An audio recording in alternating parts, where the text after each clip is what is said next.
Alors bonjour frères et sœurs, j'espère que vous allez très bien. Je souhaite comme ça un excellent début de week-end à tout le monde, paix dans vos différents foyers. Vous savez, je sais et je parie à 100% que vous connaissez ce qu'on appelle le libéralisme, le capitalisme et toutes ces autres théories, le darwinisme, tout ce que vous pouvez connaître aujourd'hui comme théories qui nous ont été enseignées dans nos différentes écoles et même que vous connaissez Engoulevent, Benjé, Christophe Colomb, Léopold II.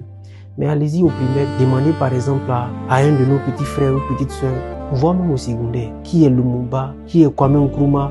C'est sûr à 100% ou du moins à 99% que la réponse sera vraiment peut-être difficile à vous être donnée de façon succincte. C'est dans ce cadre-là que nous nous décidons. Mais tiens, si nous pouvons apprendre ceux d'ailleurs, pourquoi ne pas apprendre ceux d'ici? Parce qu'en Afrique, il y avait des idéologues, il y avait des idéaux et des idéologies innovantes qui ont permis aux Africains d'obtenir ce qu'on peut aujourd'hui appeler l'indépendance. C'est dans ce sens que je vous invite à connaître avec moi ce que c'est que le lumubiste. C'est quoi le lumubiste? Quels étaient les idéaux du lumubiste? Non seulement pour le peuple congolais, mais aussi en général pour le peuple africain. C'est quoi réellement tous ces combats qui s'étaient passés dans l'Afrique d'antan? Quel était le sens de leur combat? J'espère que cette vidéo pourra vous apporter un plus à votre bagage intellectuel et si vous l'avez aimé, j'espère vous revoir encore pour une autre vidéo. Sur ce, je vous prends après la vidéo. Mais quelles sont les pensées des Lumumba et des Lumumbistes? Pour comprendre et connaître les Lumumbistes, il faut d'abord savoir ce que le gouvernement Lumumba voulait.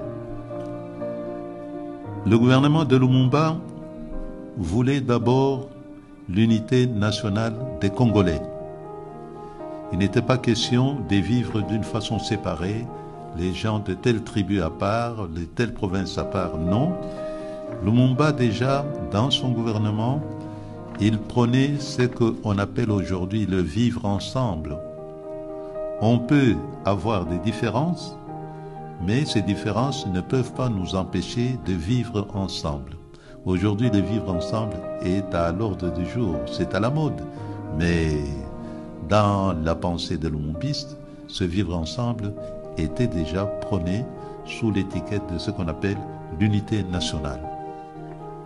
Il fallait que tous les Congolais, quelle que soit leur tribu, quelle que soit leur région, leur province, puissent se mettre ensemble, qu'ils puissent vivre ensemble, qu'ils puissent produire ensemble et bénéficier ensemble des efforts de leur production.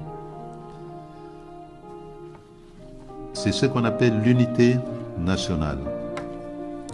Et Lumumba et tous les Lumumbistes étaient pour l'indépendance immédiate et totale. Il n'était pas question d'avoir une indépendance mitigée, parce que quand vous n'êtes pas réellement libre, vous ne pouvez pas vous émanciper.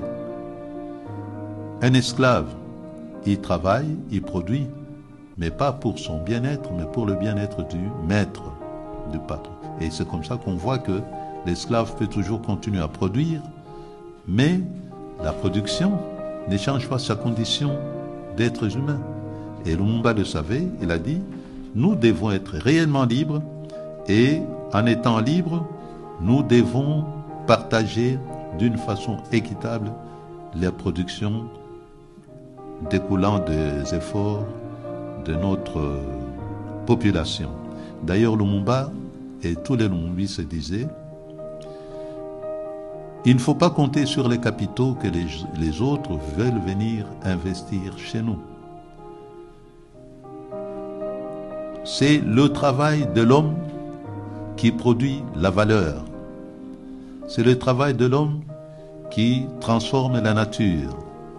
Les capitaux sont nécessaires et utiles, mais ne sont pas déterminants. Ce qui est déterminant, c'est l'effort que nous fournirons nous-mêmes pour transformer notre pays et résoudre le problème de notre peuple. Si on dit que Lumumba était pour l'émancipation, l'émancipation c'est quoi pour Lumumba? C'est-à-dire l'indépendance que nous devons acquérir ne doit pas être un cadeau donné. L'indépendance doit partir de l'effort que nous fournissons, c'est-à-dire doit être arrachée, parce que l'indépendance cadeau, ce n'est pas une bonne indépendance, parce que quand on vous donne un cadeau, on pose des conditions et vous êtes obligé de respecter ces conditions ou bien de vous y soumettre. Mais si vous avez arraché cette indépendance par votre lutte, il n'y a pas de conditions et à ce moment-là, vous êtes libre de pouvoir mener vos actions d'une façon tout à fait souveraine. Alors, Patrice Lumumba voulait que nous puissions mobiliser des efforts pour créer une économie rurale prospère. Et il voulait aussi que le Congo et tous les villages du Congo deviennent un immense chantier. C'est-à-dire, il fallait qu'il y ait du travail partout. Et alors, avec cette production, il fallait créer des coopératives. Et il disait aussi que l'exploitation des richesses minières du Congo devrait revenir aux Congolais d'abord. Et pour Lumumba, il fallait mener de nouveaux projets tels que la construction d'usines d'engrais au Kivu, la sidérurgie dans le Bas-Congo et au Nord Katanga, et pour l'avenir, l'immense projet d'Inga devait servir de fourniture d'électricité à tout le Congo. Et surtout, les lumumbistes voulaient remédier le plus rapidement possible aux plaies les plus flagrantes dans le domaine social, c'est-à-dire faire disparaître les bidonvilles, faire disparaître le chômage, faire disparaître l'analphabétisme. C'est à cette tâche-là que devait servir avant tout la mobilisation des énergies. Or, on a constaté que depuis que les lumumbistes n'ont plus été au pouvoir, beaucoup de politiciens, d'abord, ont été placés là par les forces étrangères.